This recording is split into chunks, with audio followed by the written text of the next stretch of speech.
Fayoulou fait partie du passé, c'est un candidat malheureux, il a osé, a su chicote Nazwa qui on n'est pas de Félix Tshisekedi. Donc Makamounaye Azela, peut-être bon, en 2028, pour Robert a des mandats. Ce qui, à vous en makoki, parce que tu es mis sur le makoki, on a aussi un langue face et où tu n'as pas de Moïse Katumbi Chapo. Donc, Nengazawana, à ce qu'on dit, n'a pas besoin de Konangaï, batele misi batawa, pas personne.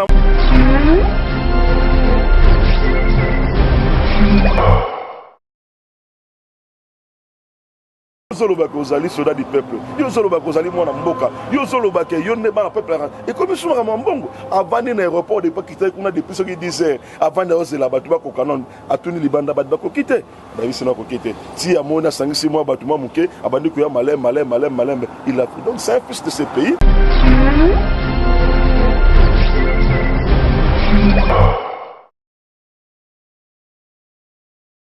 On a appelé Fayoulou au niveau constitutionnel. Il n'a exhibé aucune preuve. Papa, voilà ndoto, alalaki ndoto, alali baloti ndoto, a comme président, et puis na makanisa ndoto, habite ndoto des arrations la mouki de Jessila. La ndoto ndoto dernièrement, le rôti $100,000. Il a dit ndoto. Donc,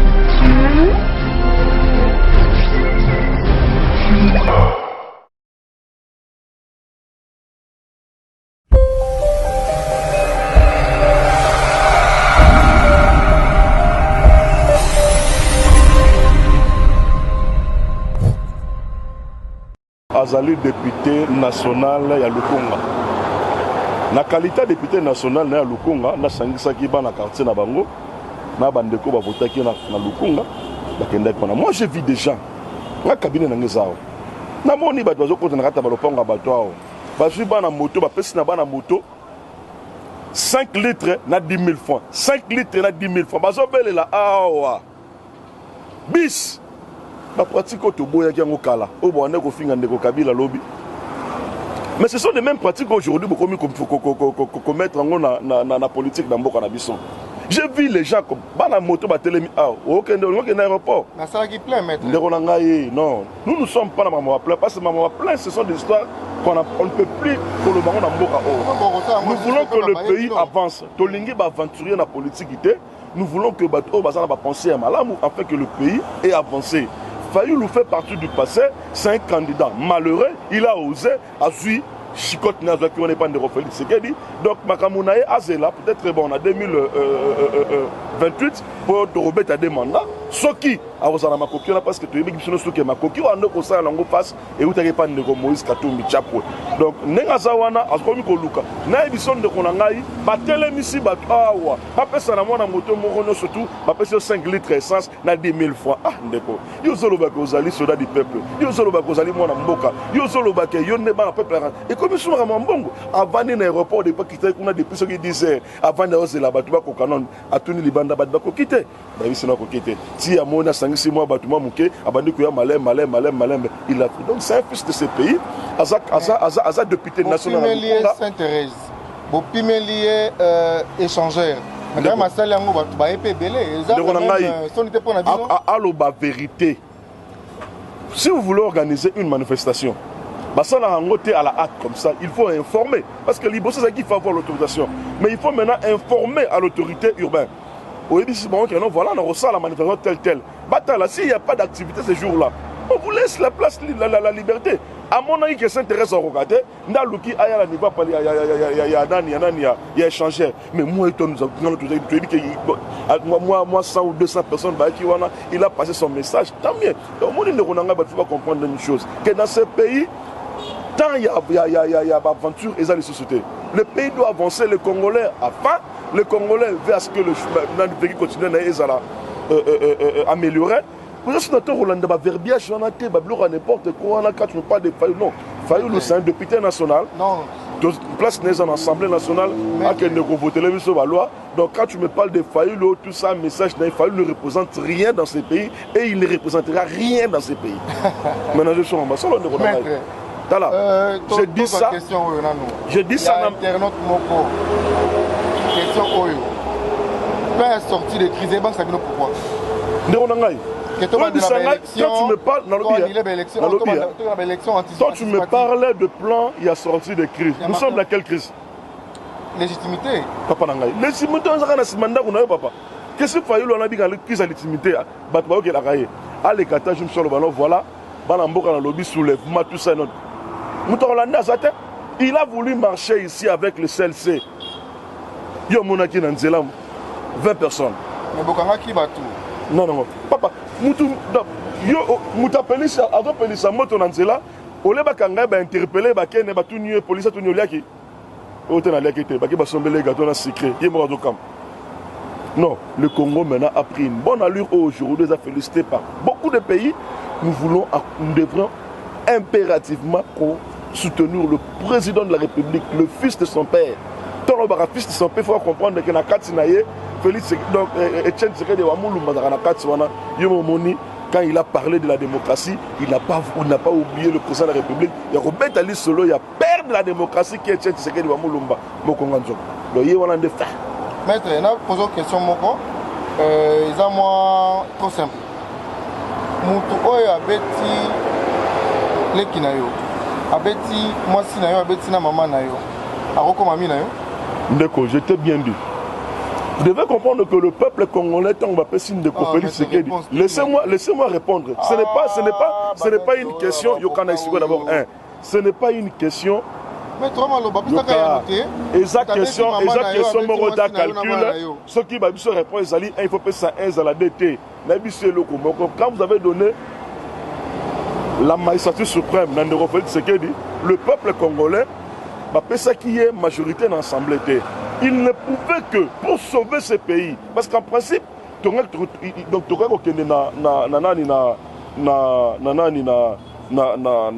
cohabitation. Alors, non. Mon peuple souffre. Si on a une cohabitation, ils ont profitable pour la Kawana parce que la gestion, il y a pays parce que dans un semi-présidentiel, c'est un régime semi-présidentiel où le Premier ministre qui est le chef du gouvernement.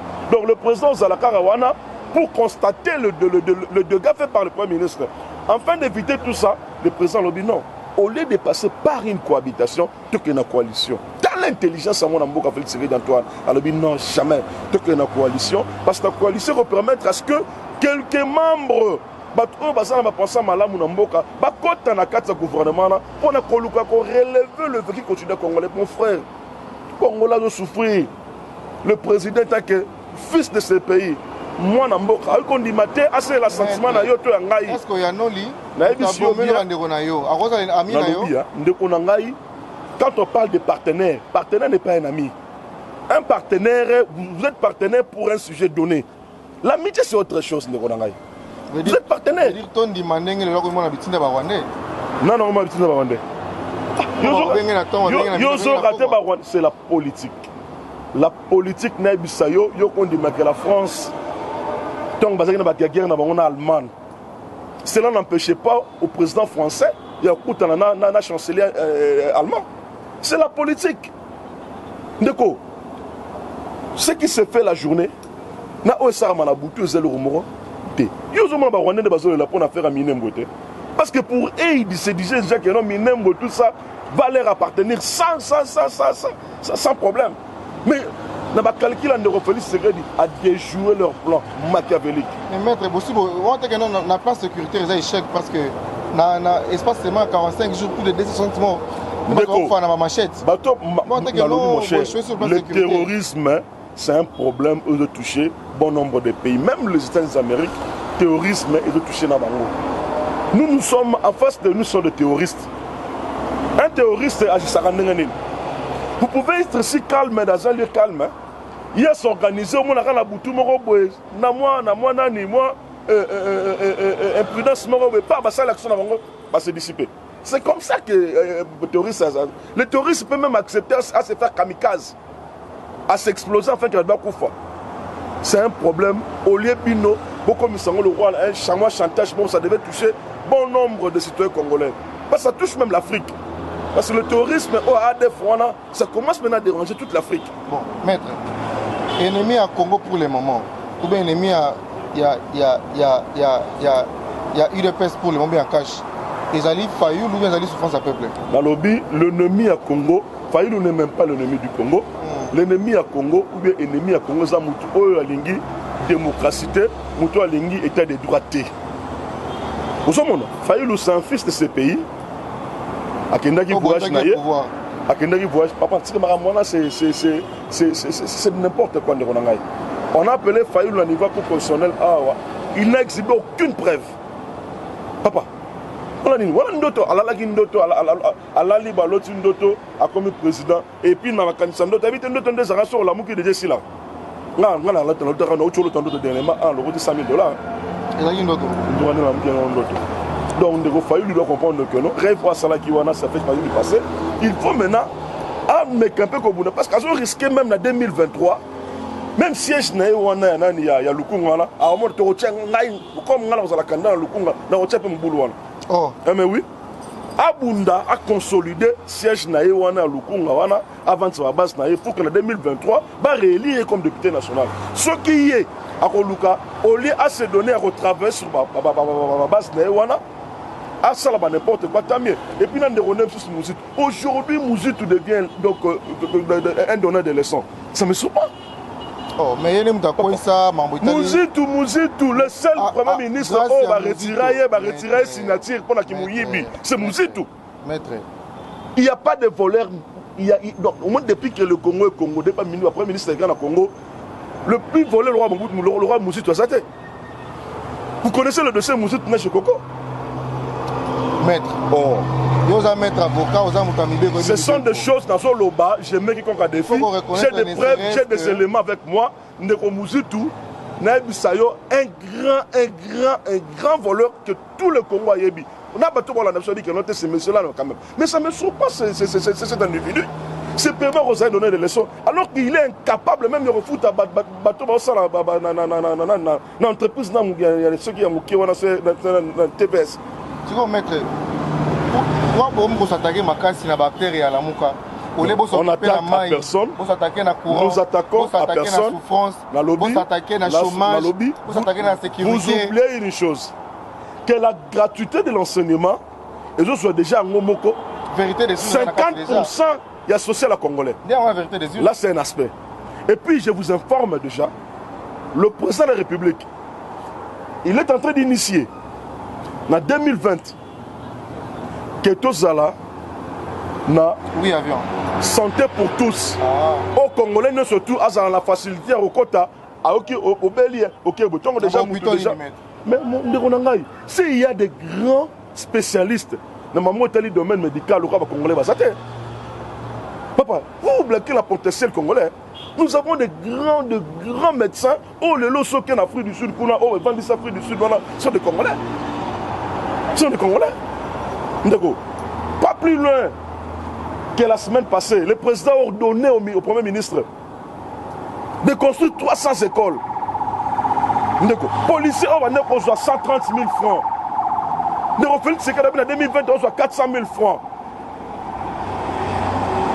Il y en a beaucoup, le Congo aujourd'hui, comme il pourra donner une bonne image. Donc, l'image à Congo, ça commence à surprendre beaucoup de gens. Nous savons comment il va être visa de Bila qui est habité. Qui était en 2020, parce que nous sommes en train de ma solo tire côté mon boulot développer à l'époque na régime passé wana ce zo beta mama la liste ya bato mais yonga na yo to ebi o tcho lika développer ya on ko luka bato on ko betsa mais na banda parce que Congolais aujourd'hui n'en vit plus au Liban na mboka dès lors qu'il qu'aujourd'hui vers qui continue naie ça commence quand même à se dessiner. Le dollar comme à 175. Un dernier mot pour la tonne des Omata. Non, pour la tonne des Omata, on a vu très bien. Le président au pays, tant a su pouvoir naïe. Donc il n'y avait pas encore un budget. Quand on a utilisé le crédit provisoire, il y a maintenant un budget qui venait d'être voté et adopté au niveau ensemble. Le président va le promulguer bientôt là. Sera promulgué en ce moment à Siko, vrai masolo n'est pas masolo tout est collègue qui toko bala mora ba au CP là pour y mora le bien année 2020 déjà année d'action. C'est pour ça que c'est bon bangani. Voilà, merci. Un dernier mot, maître, par rapport à l'interview. Le dernier mot est que tous les Congolais dans les 4 coins en Mboka doivent faire confiance dans un de plus de ces pays Un grand combattant qui est Félix Tshisekedi Antoine, le fils de son père. Moto aza na makanisa malamu pour mboka na biso. Moto azo prôner ba valeur à malamu. Nous sommes appelés à soutenir le président a mis tout le monde d'accord dans le discours. On a eu que député national Oyanani à Lukunga, il n'y a pas le gars au Sango le 30 bon. Car il y a mon abanin Barolandango, député au Salango. Mais à ça qui plaint Barolandé, mon cher, le plein qu'il a fait au quand ça plaît, il y a président Jean-Marc, Liko Fafati. Il y a mon quitté. C'était un président Jean-Marc qui est jour ouvrable. Mais il y a Salango dimanche même pire. Un mot pour un partenaire Nabino Kabila. Non, nous sommes dans la coalition. Toujours, quand Nelson Mandela a eu pouvoir na South, il déclare au donc mais celui Mandela qui n'a pensé, peut-être l'Afrique du Sud n'allait pas être ce qu'elle est aujourd'hui. Nous voulons une politique de cohésion nationale. Tolingi politique est présent lobby pour la première fois dans Mboka na biso, c'est une passation de pouvoir d'une manière démocratique. Oh, le président sortant avant nanda kunaye, il est pas l'équipe ça peut donc sans problème, sans rancune, sans discussion. Quand même. Mais dis le non. Ce qu'on dit long et bisarati. Comment nous voulons juste nous le barrage. On va faire une émission avec Maître Dolier si la raboité. Nous devons faire confiance. Voilà. Nandeko, na s'appelle ma casse de retour dans la cabinet nangai. Oui. Bien que par rapport au père Moussala, Moussala. Na moi on peut confiance et belé, ba dossier belé aux intervenir mais. Nazara déjà me dossier. Comme ils sont pembe, chaque dossier comme ko takotango. Soro sala masolo, soro sala. Affaire machala bosuka nango wapi. Bon, affaire machala il y a déjà un mandat d'amener, tous en la recherche naïe. Bon, je ne pouvais même pas dire ça, mais je suis content de le dire. Parce que ça me surprend un papa de son rang. On dit que moi, je a peiné bouillé. Non seulement moi, je suis dans la classe, et puis c'est ma festivité à Saint-Sylvestre, tu es incapable de subvenir à devoir à moi. En tout cas, c'est honte pour ne pas dire scandaleux. Donc, nous te soumettons qu'on a PG. PG à lobby, en tout cas, il faut que le mandat là, ils allent exécuter. Donc, j'ai besoin de terrain. Dès que ça va, vous connaîtrez toute la vérité. Et puis, vous aurez tranché de ce Merci beaucoup. Merci de la souka émission. Tu as pour maître Doli Mwanza, il est avocat. Il a palpé sur pas mal de points en Bretagne actualité. Retour à président Martin Fayoulou. Point de vue plutôt. Message à mise au point dans le Congrès à chef de l'État par rapport à la vie sociale et au peuple congolais. Et touché moi au point moi mouké mais sinon on appelle si maître merci. Je pense que au plus tard jeudi tu vas assurer longo pour tous en moi ba dossier belé ya paiement. Merci maître. Merci de voilà. Merci maître. Donc les lamoukistes. Ah oui. Il ne peut pas. Bon. Merci beaucoup. Merci maître. Bye merci.